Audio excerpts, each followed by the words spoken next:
report naman ni Giselle Lakay, pagkamatay ng 10-year-old na dengue patient sa ospital ng Parañaque, iniimbestigahan na aligasyon ng mishandling. 18 ang ginaman, RH15. Giselle Ricafort. Giselle.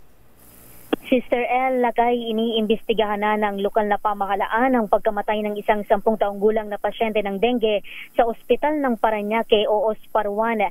Sa panayam ng DZRH, sinabi ng chief nurse ng pagamutan na si Meda Calderon na nagkasana ng full investigation ng legal department sa aligasyong mishandling ng pamilya ng namatay. Tiniyak naman niyang makikipagtulungan ng ospital sa pagsisiyasat at nanindigan siyang ginawa nila ang lahat upang malunasan at maisalba ang buhay ng pasyenteng 10-year-old. Ayon pa kay Calderon, dumaan sa mga itinakdang protokol ang batang lalaki simula sa dengue pass lane, pagbibigay ng swero at mga kinakailangang lunas hanggang sa pagtatalaga ng kanilang senior nurse na nakatutok sa kondisyon ng dengue patient.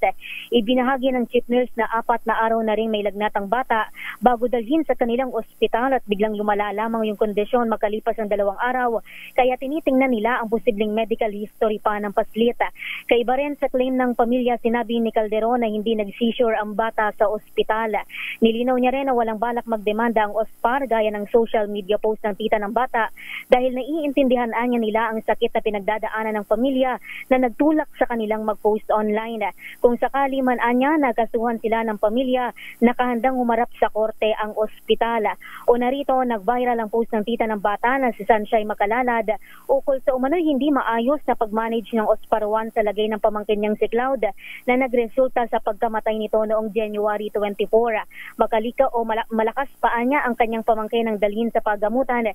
Sinabihan din daw sila nito na walang ICU ang ospital at kung maaga silang nasabihang critical na ang bata ay nailipat pa sana nila ito ng ibang pagamutan.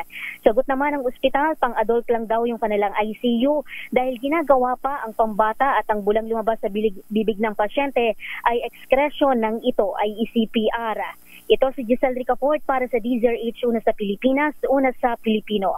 Kawawa naman yung bata, ha? Maraming salamat, Miss Giselle Ricafort.